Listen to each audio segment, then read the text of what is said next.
Hello people of YouTube, you join us in the lovely, nice and sunny Mahabalipuram, and we are here on this hot day to drive what could be a hot car if you are somebody who's looking for an SUV in the mid-size segment. Joining us is a Citroën C3 Aircross.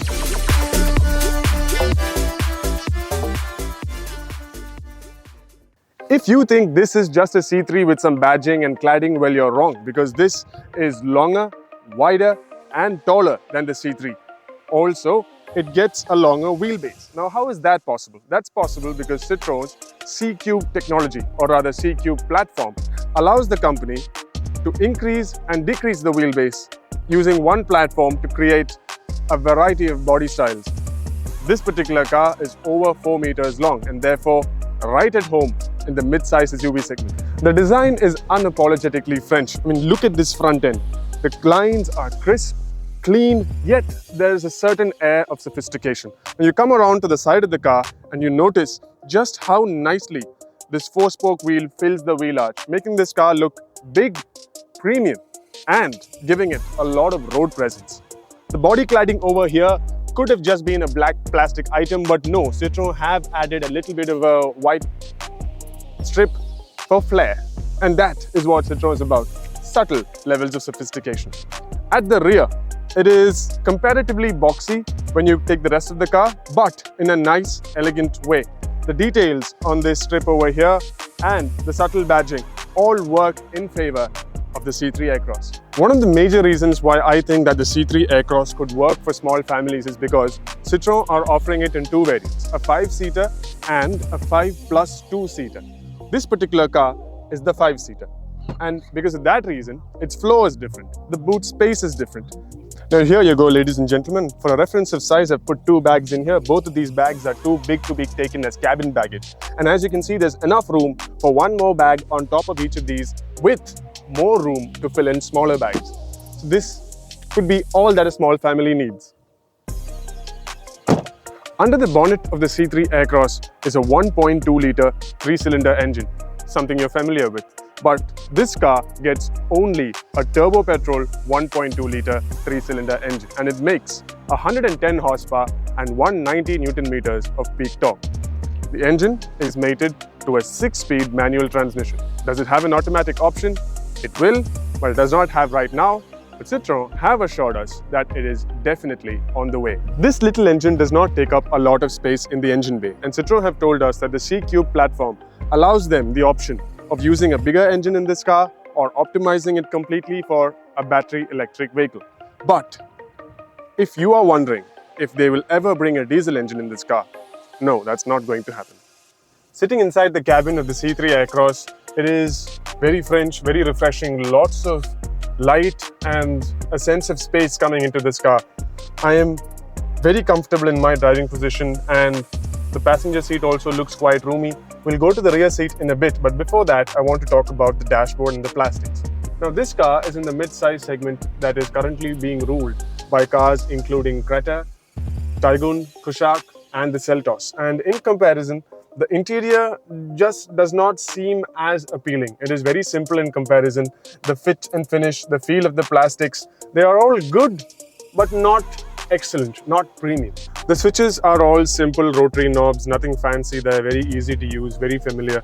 And the gear lever is shaped in regular Citroën style. For entertainment, you get a large touchscreen that is very intuitive, very easy to use. And the car has a decent sound system as well.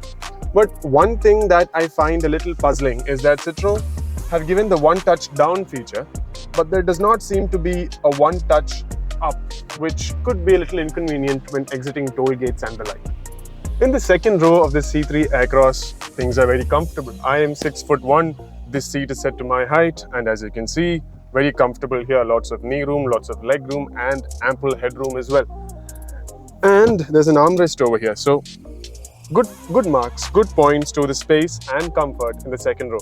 But one thing I find a little inconvenient is that if I want to get this window down, I do not have the window controls near me. I have to lean all the way forward and activate it from here. I don't understand why they did that. You join me in the second row of the 7-seater, or rather how Citroën calls it, 5+2-seater variant of the C3 Aircross. And immediately, I feel that this is the car to buy even if you don't need the last two seats. Allow me to explain why. Primarily because of this element over here. The 7-seater gets roof-mounted air vents with their own fan adjustability, which cools the car a lot faster and increases the level of comfort. And the last two seats, I'll show you in a moment, are entirely removable. Accessing the third row of seats is very simple. You pull on this tab here and the seat tumbles down like that. And then you clamber into the third row. So, not a lot of room here for adults, and another thing I don't like about this place is it feels very claustrophobic because the window is so tiny. But for short distances, adults and children can manage in the third row. Citroën are calling this 5+2 and not an outright 7-seater because of this. In under 20 seconds, you can get rid of this entire seat and remove it from the car, making room for luggage. So this could be a 6-seater, a 5-seater, a 4-seater with more luggage room, anything. Just make sure you don't tell the third row passengers to take their seat because they literally might do so. And that brings us to the ride and handling of this C3 Aircross. First of all, the steering is neutral and it's positive, not particularly sporty, but there's good levels of feel and feedback to drive confidently, be it at high speeds on the highway or at slow speeds for parking. So that's a big plus on that side. Now, if you're talking about the flying carpet suspension that Citroën is one of the USPs of Citroën. On this car, it's set up slightly on the firmer side, but the ride quality is neither stiff nor soft. It's very plush, it's very pliant, and it goes over all kinds of bumps and potholes with the same level of elegance. And I think that will be a very rewarding thing to have on long drives. Braking is adequate, no complaints on that front either. And now if you're going to talk about the engine, the 1.2-litre turbo petrol has good levels of power and torque, or should I say more appropriately, usable levels of power and torque. Right now I'm in 4th gear and easily making an overtake on the trucks and buses in front without downshifting. The 5th and 6th gears are the tallest in the car, obviously. The 6th one is an overdrive, so you use that when you're cruising on the highway to maximize fuel efficiency. The engine itself is extremely flexible and tractable, and with its combination of the gearbox, it just makes for very effortless driving. For example, I'm in 6th gear right now, doing 50 kilometers an hour. There's a little bit of reluctance, but as soon as I cross the 60 kilometers per hour mark, things are smooth. I can drive until the end of the world in 6th gear. Citroën have not overloaded this car with features, but in that process they have missed out on a few essentials that I would have preferred to see in a car of this price range. There is no remote key fob, there is no one-touch up for the windows, and the buttons for the rear windows are in the center console, which makes it a little weird to operate.